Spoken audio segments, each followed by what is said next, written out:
Hi guys, I'm up in the upper shed. If you're new to my channel and you have any questions on any of this equipment up here, I did a video on the upper shed here. If you go back, I think it was called Upper Shed Tour. But anyway, trying to get some ideas as to what I want to do next year. I have a couple questions for some of you guys also. Basically, you're looking at two hay elevators here. They're exactly the same length. I think they're 28 footers. I think so. I think they're 28. So I'll give you the history on these elevators and what I have planned maybe for next year, or what I'm thinking about for next year.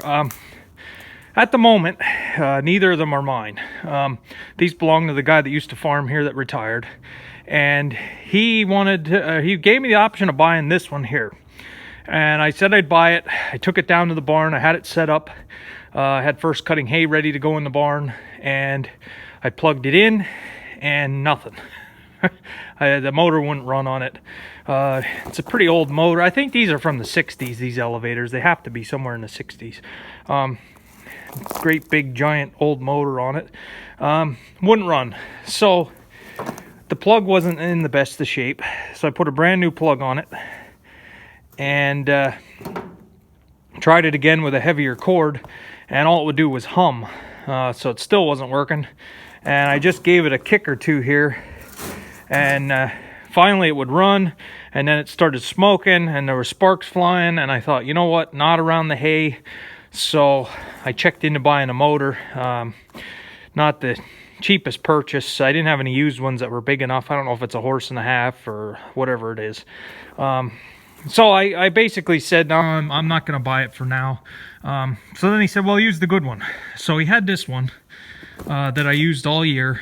I didn't ask him if he wanted to sell it or not. I didn't offer yet, because I'm not sure what I want to do right yet.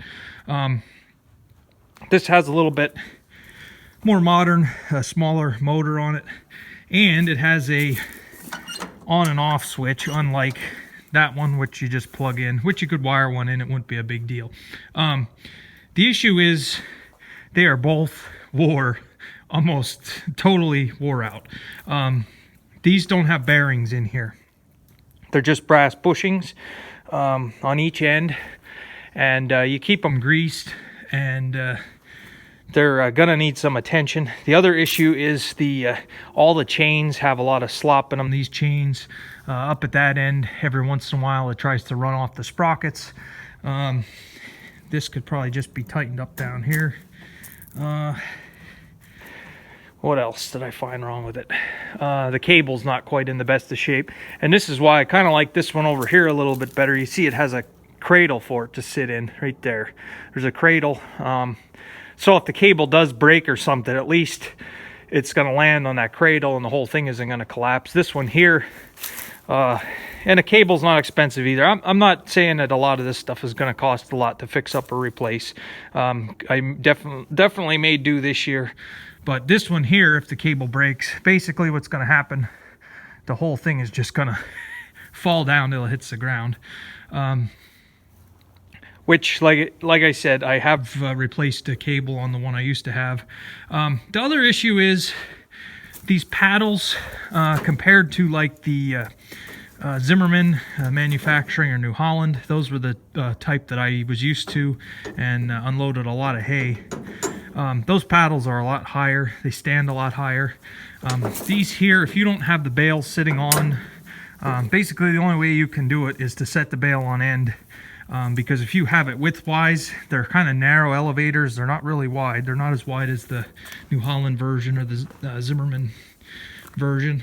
The bales don't, basically you throw them in flat and the paddles just go underneath it and it's stuck there.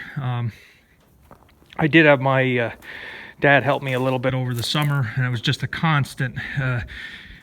The way we used to do it when I'd help this guy, we used to have an older guy stand down off the wagon, and he would be the one to position every single bale so it would go up the elevator. But when you're one person or two people, it's a constant, and you can't put any longer paddles on it because of when it goes up around, it's not going to fit. What's on it is what it was made for. So that's where I stand today. I have 2 elevators here. Neither of them are mine. This one I could have bought, and I priced some motors and didn't want to really buy a motor for it. So those of you guys who have put hay away and have used hay elevators, I've never used a skeleton style elevator.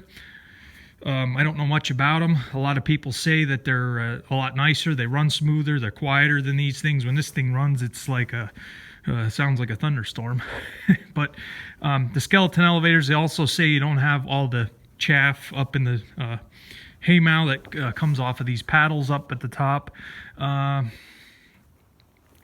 the one I was looking at, they weren't that expensive. I found a used one that's basically like new. It has very little use to it. And this one that I was looking at comes with a chute that folds out, and it stands out here, and it comes up to about the height of the hay wagon. And basically you just throw the bales down the chute, and it goes onto the elevator. There's one chain in the center with spikes that take it up. You've seen the barn, you've seen how high the ceiling is, and you've seen, I mean, it's a big barn, and sometimes the 28-footers, I remember years ago putting hay away, we couldn't quite get it up high enough. It's never, an elevator's never long enough usually, but this is a 32-footer that I was looking at. Like I say, it's practically new, and a lot less money than you'd pay for a new one. And only a little bit more than you'd pay for like a New Holland style paddle elevator. The other thing that I'm looking at with the skeleton elevator without having these paddles, I have seen a lot of times the New Holland style, when the paddles get loose or break off. Years ago we had one that was going up and one of the paddles was loose and we didn't see it. When it went to go around, it caught and it couldn't return, and it had it all jammed up and it was smoking the belt down here.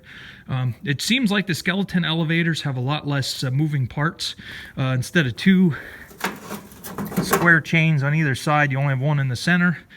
Like I say, this is 32 feet. It has that aluminum chute to drop your bales down, and I think it might work a little bit better for, like I said, 1 person or 2 people.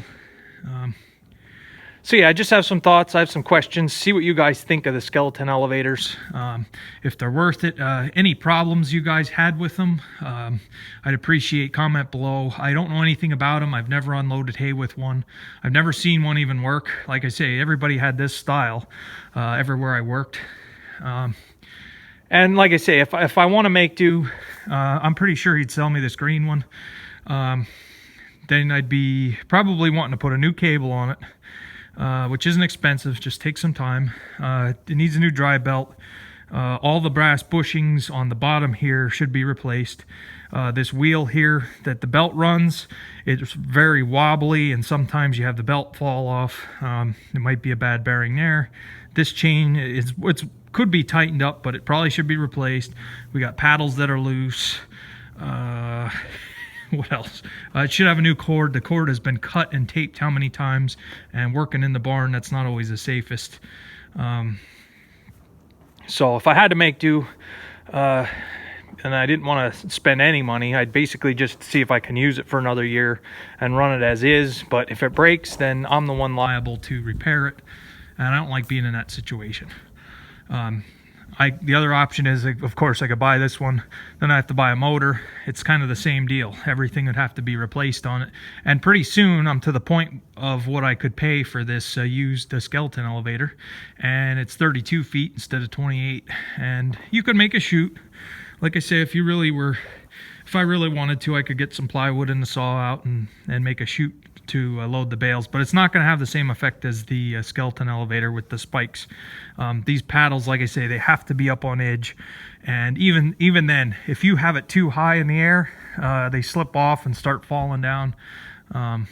So yeah, just a quick video today on hay elevators. If you have any advice for me, I'd appreciate it, and let me know what you think. And the third option, I guess, would be to just pick up a New Holland paddle elevator that's in pretty nice shape. But I kind of like the idea of these skeleton elevators, but need some advice. So thanks for watching, guys. Comment below.